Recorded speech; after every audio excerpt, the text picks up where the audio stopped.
Count is 5. Quit the app. Reopen. Still 5.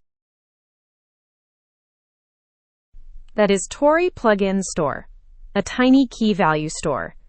Writes JSON to the OS app data directory. Survives every restart. Here is the build in 30 lines.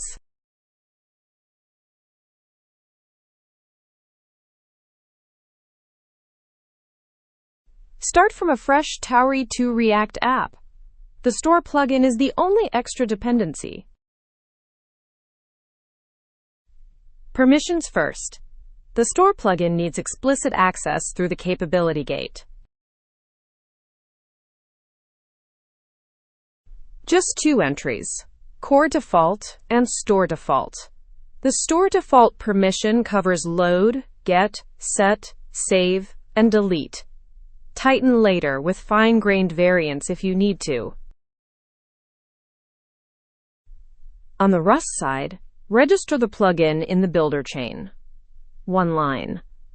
The plugin handles file paths, atomic rights, and platform-specific app data locations for you. On the JavaScript side, 2 pieces of state: the store handle and the counter value. On mount, load the store. The file name maps to a JSON file inside the OS app data directory.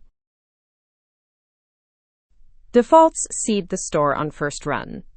Autosave true flushes to disk after every set call, so you never lose a write on app quit.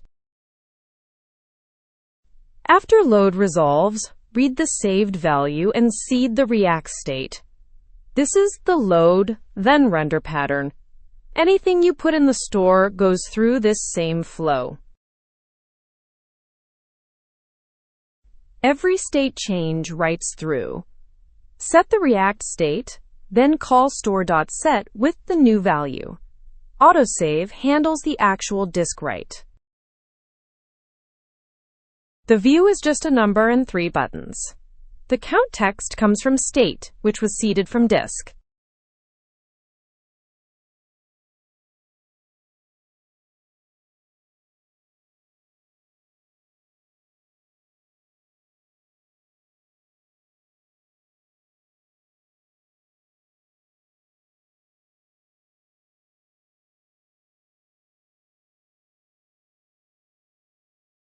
Count starts at 0 from a clean store.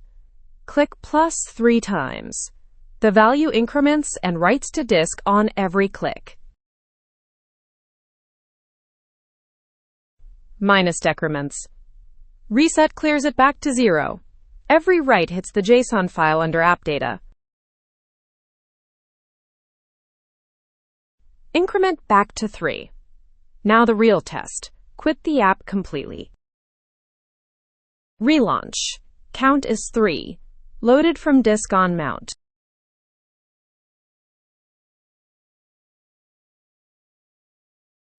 Persistent state in Tauri 2. 1 plugin, 1 capability entry, 1 load call. The store is the right default for settings, preferences, window geometry, anything that fits in a flat JSON file. If this helped, like the video, subscribe for more Tauri tutorials, drop a comment with questions for Claude to reply, and share with anyone building a desktop app.